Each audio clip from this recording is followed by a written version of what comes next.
This is Bold Dominion, a state politics explainer for Changing Virginia. I'm Nathan Moore. So I went to high school in the 1990s in Huntington, West Virginia. I don't think my own school district banned any books from our libraries. But just 2 counties upstream, along the Ohio River, Jackson County did just that. They banned 16 titles, including John Grisham's The Client, Tom Clancy's The Hunt for Red October, and Alice Walker's The Color Purple. If you haven't read it, The Color Purple deals with racism and brutality in the American South, and it touches on incest and lesbianism. It won the Pulitzer Prize in 1983. And back in Jackson County, West Virginia, a school board member claimed it could lead to different sex games and violence and other things. The more things change, the more they stay the same. These days, conservative activists are still trying to ban The Color Purple, here in Virginia and in lots of other places too. What's different today is that it's part of a much bigger movement, and that movement has branded itself Parents' Rights. In 2021, Glenn Youngkin rode the idea of parents' rights to victory in his gubernatorial race, and now Virginia conservatives have latched onto this idea. But today's parents' rights movement isn't just about banning a few books. Here in Virginia, it's become a code for attacking public education and, frankly, starving publicly funded institutions. In this year's General Assembly session, Republican lawmakers have introduced a raft of bills that would set up ways for parents to object to books and learning materials and to get them removed from classrooms. Not to mention setting up ways to divert funding from public schools into vouchers for private schools. It's the kind of stuff that stokes the culture wars.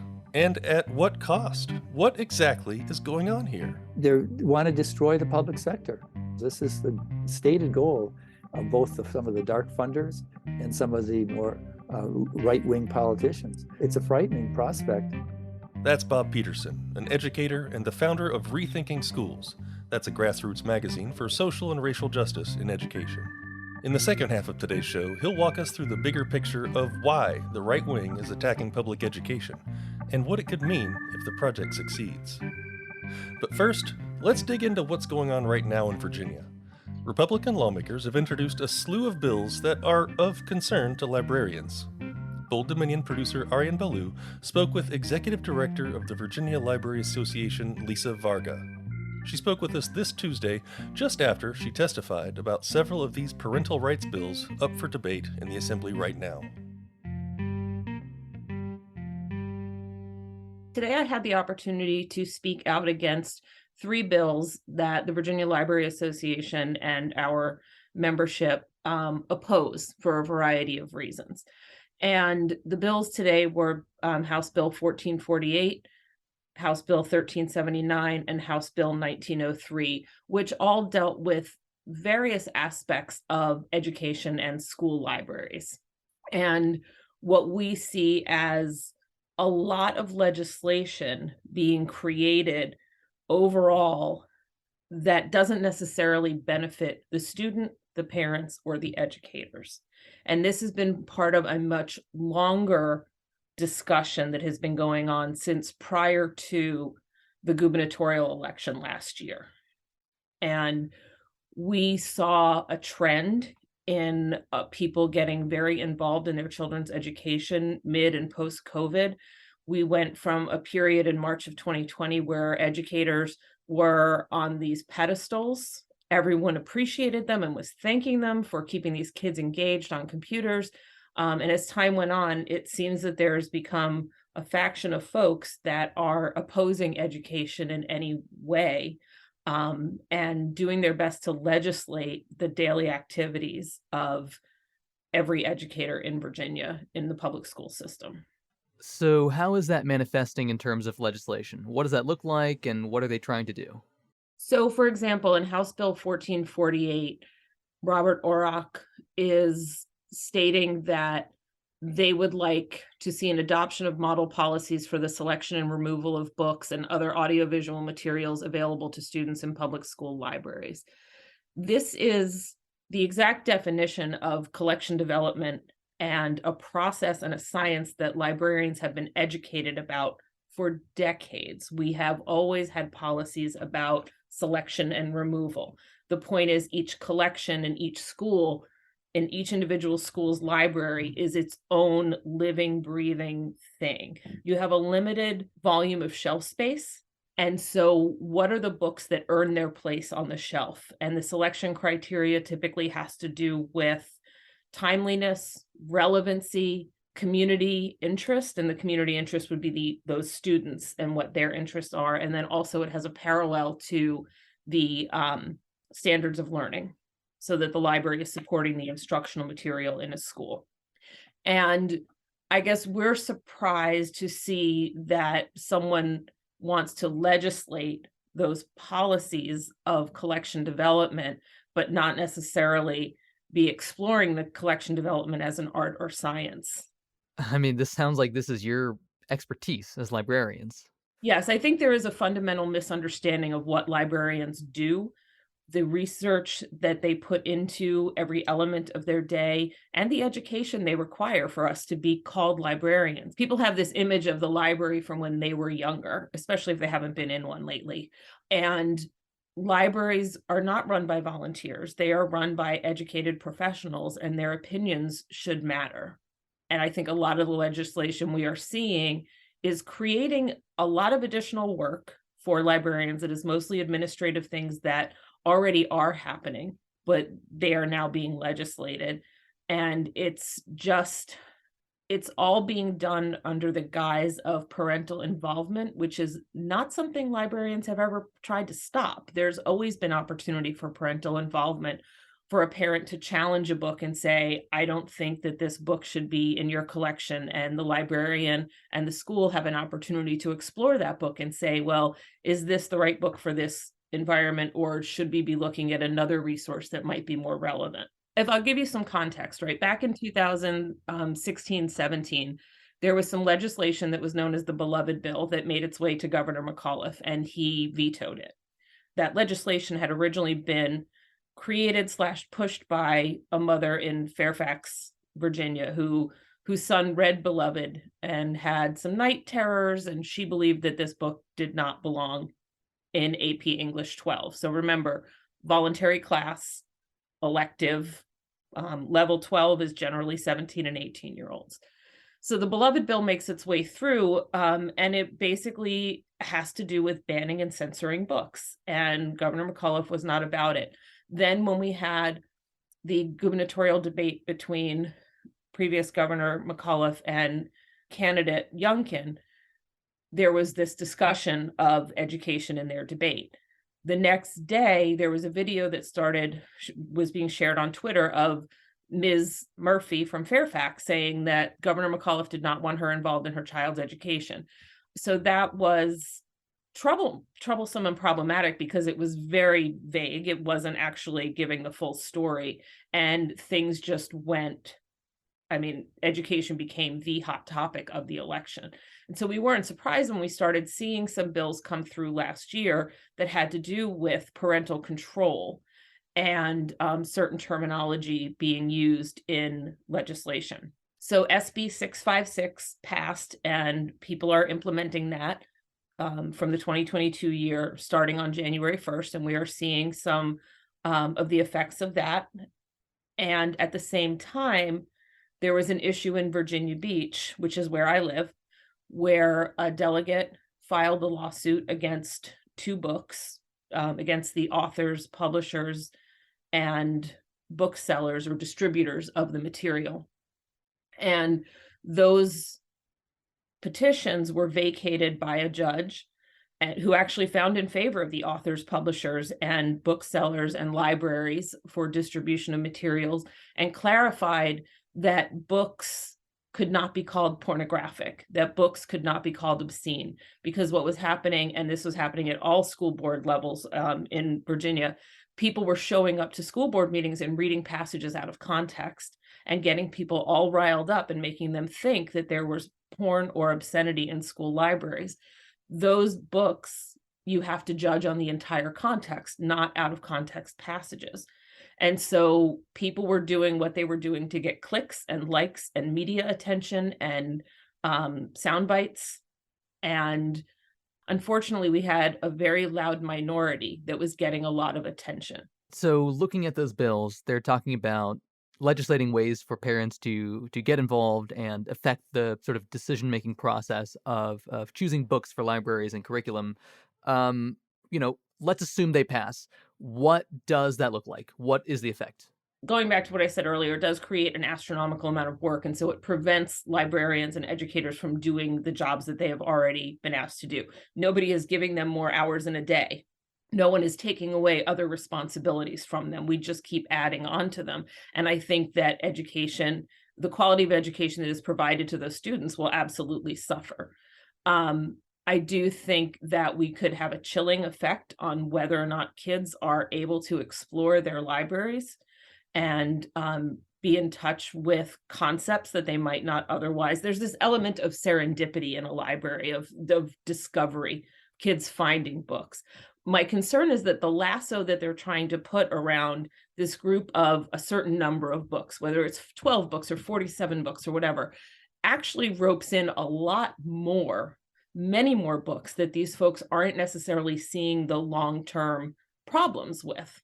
And so I have a real issue with throwing around phrases like sexually explicit when it could encompass so many things, right? And it also depends on who is defining that word and how it applies to books. And what we have seen disproportionately throughout the country is that a lot of these bills and or parents showing up and reading parts of out of context books are books that are written by or explore the life experiences of people of color and or LGBTQIA plus individuals. And that's very concerning if you want to shut off the faucet of information about topics that you are uncomfortable with. And also, I'd like to point out that just because you don't want your kid reading a book doesn't mean you get to say that everyone's kid cannot read a book. It sounds like the expertise of librarians and teachers is being framed as ideology, and that these bills are just liberty manifesting. When I mean, in reality, it's the other way around, right? It is a sensitive subject. And of course, we want people involved in what it is their kids are learning about. But when you start to exaggerate what could happen if this book were outside of the classroom and in possession of someone who was perhaps giving it to a child, what wasn't given in context today is that if you provide a book to a minor that has sexually explicit content in it, there has to be some intentionality for it to be either grooming or indoctrination. And that isn't what's happening here. Book banning, censorship, people questioning what is accessible to people has been happening forever, right? We have lots and lots of records of it. I think, my kids loved reading this book that one of my colleagues wrote called Banned Books. And it's a catalog of all of the books that have been banned or challenged in the country starting, back in the 50s. And they would get assigned a book at school and they would come home and look at it and say, who doesn't want me to read this and why? Before they read it. And that was really interesting for them to say, there are people out there that don't want me to learn about this, right? And all of that goes to certain trends, right? I'll say, for example, Judy Blume, very prolific author in the 70s. In the 80s, her books started being banned and challenged all over the country. You can't tell me it isn't because it was suddenly that a woman had a point of view and was providing girls and or young children, I should say, preteens, with some books that allowed them to see themselves reflected in those items, right? We have also had this counterculture in the 60s where suddenly people didn't want folks reading books by people who weren't towing the line and were coming up with new and different ideas and or maybe using hallucinogenics and describing their experiences. So it's always a trend when it comes to challenges and control. And I believe we are in a phase of control where folks, they say parental involvement, but it is more of control than anything else. And I don't think it opens up strong conversation between parents and children if what the students are seeing is that their parents are constantly challenging the educational system. I think intellectual curiosity is vital for us to continue as a democracy. And I want us to be able to talk to our kids about the tough stuff, because when they get out in the real world, it is going to be tough. They need to be empathetic and understanding of other people's experiences. Part of the way to do that is through books. Lisa Varga is the executive director of the Virginia Library Association. Stick around. In just a moment, we'll hear from Bob Peterson. He's a lifelong teacher and an activist for social justice in education.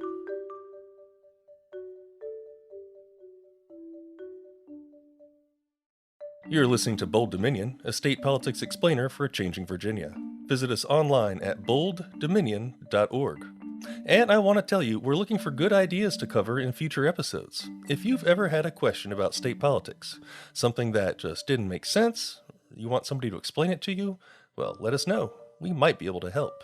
You can shoot us an email at bolddominion@virginia.edu. Anyway, you can always find us on Apple Podcasts, Spotify, and wherever fine podcasts are served up. Go ahead and subscribe. And hey, leave us a nice review while you're there.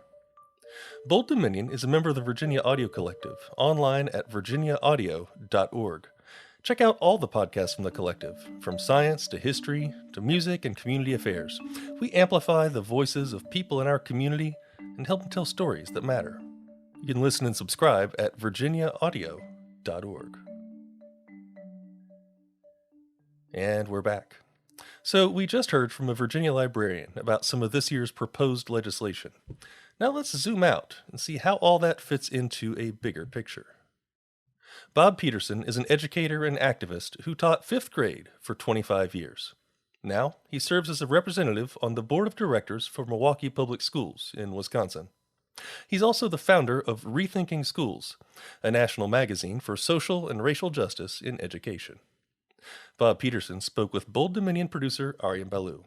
In the immediate sense, what's going on is there's a plethora of legislation at practically all state levels, thanks to dark money, which is coming from the Kochs, the Waltons, DeVos, the Bradley Foundation here in Milwaukee, and then ALEC, which is helping to craft template legislation. And what we see is success in many states by the right, success in attacking school boards and trying to overturn, progressive people who are on the school boards. And additionally, even in states like Wisconsin, where we have a goalie as a Democratic governor who vetoes ridiculous bills left and right, we are still threatened by right-wing groups trying to take over school boards and legal groups trying to embarrass and politically demean school districts. I mean, we have school districts here that in Wisconsin that have been told, the administrators and teachers have been told they can't use the word equity in any internal communication. They can't use pronouns. It's really taken to absurdity. But I think what's important is to take a step back and see how things intersect. And I would argue that we have to step back all the way to the 1954 Brown decision, which really talked about ultimately who is part of the public.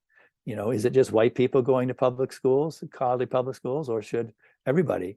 And we know that Brown helped to start to redefine public, and that's including a lot more people. And that's one reason I think the Republicans have gone after the public sector, because of the white supremacy that underlies our society, and because of a tactic that is very effective for them sometimes when they use dog whistles and other kinds of racial signals to get people to vote for them.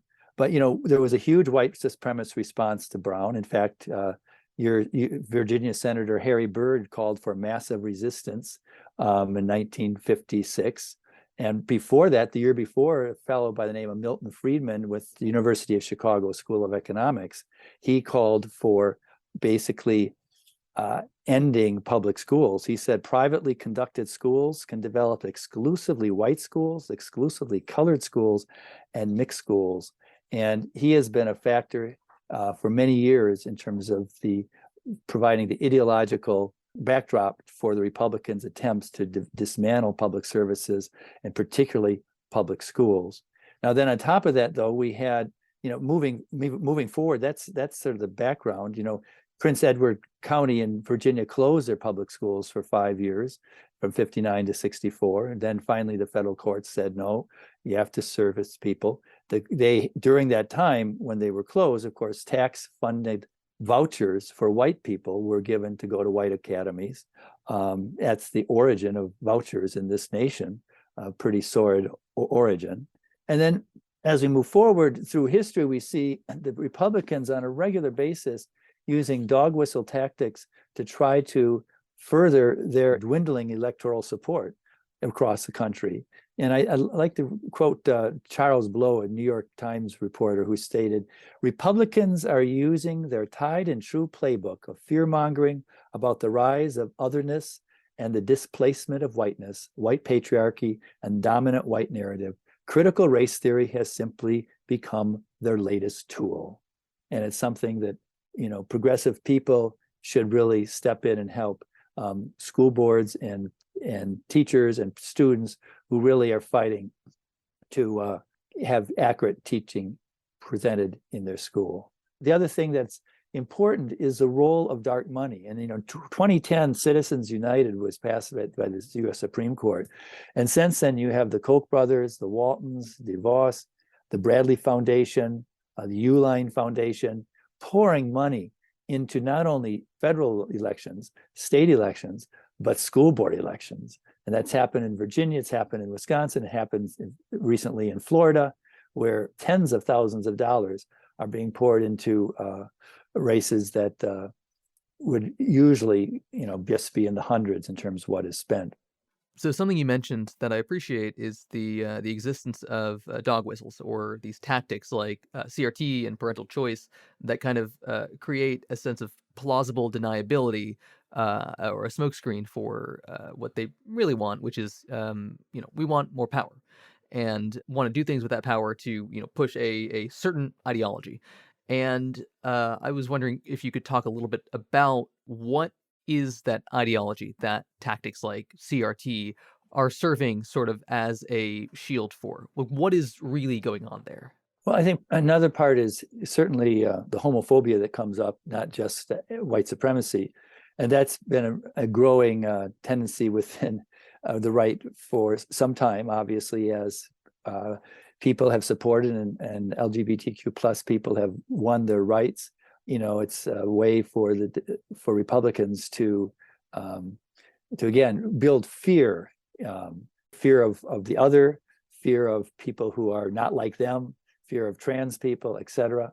And that's certainly something which we have to confront. One of the ways that we're confronting it in Rethinking Schools, and I didn't mention this initially, is that we co-lead the Zin Education Project with Teaching for Change out of DC. And in our Zin Education Project, we promote the teaching of what we should like the truth in history. Just something to keep in mind, because in fact, many of the historic textbooks and other things in schools have basically excluded the real history of what's come down in this nation in terms of the role of white supremacy, the institution of slavery, and the ongoing continued discrimination and racism and sexism and homophobia that is clearly a strong factor in our country. I'll say one other thing that's interesting. So I mentioned that schools, even in states where there has not been any CRT success, CRT legislation. I don't want to say success because CRT is really a code word, as Blow said, as just simply the latest tool in the line of Republicans. But here in Wisconsin, there's a group called the Wisconsin Institute of Law and Liberty. It's a very conservative legal group. They support voter suppression and end of public services and so on and so forth. And one thing, because the legislature hasn't been able to pass anti-CRT kind of bills, they went out and approached it a little differently. They've asked the MPS, Milwaukee Public Schools, through a public records request to get teacher lessons, teacher resources that have been used over the past several months in any way, in any time that they mention these 10 words. And I'll just mention them: Black Lives Matter, anti-racist, systemic racism, Trump, 1969 Project, climate change, marginalization, white privilege, Me Too, and Christopher Columbus. And teachers are supposed to send all their resources. And what this conservative legal group is trying to do is find maybe an outlier where somebody called Christopher Columbus something or other, and so they could then use it in their work to create fear about what's going on in schools and increase what some people say, and I know it's been talked about in Virginia, which is parental rights. And I have to say that, you know, you take a group like Moms for Liberty, which is one of the groups funded by dark money, or there's a number of other groups as well. But Moms for Liberty, they claim they're for parent rights. Well, they're actually opposed to parent leave or sick leave for parents. They're opposed to providing childcare on a federal level to people who need it. You know, so their rights, you know, I'm all for parent rights. The best way to do it is through democratically elected school boards, and then through, you know, organizing and discussion at the school board level. But you oftentimes what we've seen in the last several months and years is it's just a small group of people who are attacking the school boards. Many times those people are not even from the districts that the school boards are running. And so we have a case where we, on the one hand, sure, parent rights, parents should have the right to not be deported. Parents should have the right to make sure that their children are respected, even if they're LGBTQ+. Those are rights that I think broaden freedom and broaden what is necessary versus the collapsing of really rights. Kids should have the rights to read what they want to read. Libraries should have the rights, you know, so on and so forth. You can go down the list, but that's not what the right wing is doing today across the country. And I'll just say that the other thing that's about the right wing, which is important, is that they have a particular strategy of starting at the school board and municipal level, building up so they have candidates and others for the state level. I mean, our so-called Senator Ron Johnson, he talked about a precinct strategy when he said, we want to take back our school boards, our county boards, and our city councils. And that's take back from whom? From normal people who just are trying to do what's best for our cities and counties and school boards. And a former Trump advisor, Steve Bannon, he was speaking in a podcast where he said, the path to save the nation is very simple. It's to go through the school boards. I raise those two things, give those two examples to alert progressives that we need to work with school board members, teacher unions, parent groups, and student groups to defend basic rights in this country, defend the public sector, and defend the right of kids to know what really has happened in this country over years, and to develop the disposition that they should be involved in helping to solve these problems. Yeah, what's so tricky about that Bannon quote is that, you know, I don't think tactically he's wrong, that education is probably one of the most powerful tools for really making societal change. It just so happens that there are two very different projects going on. And I feel like the Progressive Project has been much less effective at organizing than the right-wing project for the last, 50-odd years, probably since the beginning of time. So with that in mind, kind of two questions. One of which is, what is the right-wing endgame? What are they driving at? And then second is, for those of a more progressive bent, what can they do to try and make change at this level? I mean, I think their end game is what we see in Wisconsin, which is destroying public sector. If the Republicans had won our governor's race, they would have basically dissolved the Milwaukee Public Schools and put it into 6 or 7 different districts. Milwaukee Public Schools being the largest district with people of color, of course, in the state of Wisconsin, which is statewide overwhelmingly white. And they, would restrict the rights of many people, right to vote. It's a very, basic right in this country. There's a big change there in laws that have restricted the voting rights. It made it much more complicated. We saw this most recently in Wisconsin, where Ron Johnson was almost defeated by African-American Mandela Barnes. They want to destroy the public sector. I mean, Wisconsin now has a huge voucher program. In Milwaukee, there's 122 religious voucher schools that take $250 million of taxpayers' money every year. And at this point, the Republicans, if they had their way, would make that a universal program and there'd be no longer public schools. This is the stated goal of both some of the dark funders and some of the more right-wing politicians. So you take away the public sector, you take away quality public education. The other thing is they want to sort of clear the decks so that their main program is to reduce taxes for the wealthy. And you put that all together and we're back to a society that's very even more unequal than it is now, a society that will be incredibly divided. And it's a frightening prospect when you think of what hardcore Republicans want to do. People use the word fascist to describe somewhat the situation. And I think there's, unfortunately, a lot of similarities between the right-wing militias and what has happened in other countries in terms of how fascism has grown. So big time problems.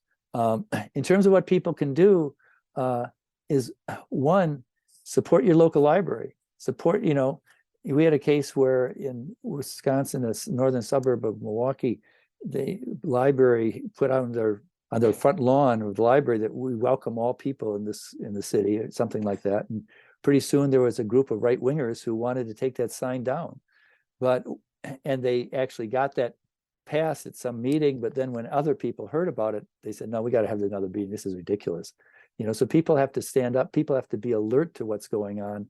If you support your progressive school board member and then be in touch with them about what's going on. Similarly, at the state level, there's a myriad of legislation that's trying to be pushed through in all states, some more successfully than others, that people have to vote for good people, but you have to walk on 2 feet as far as I'm concerned.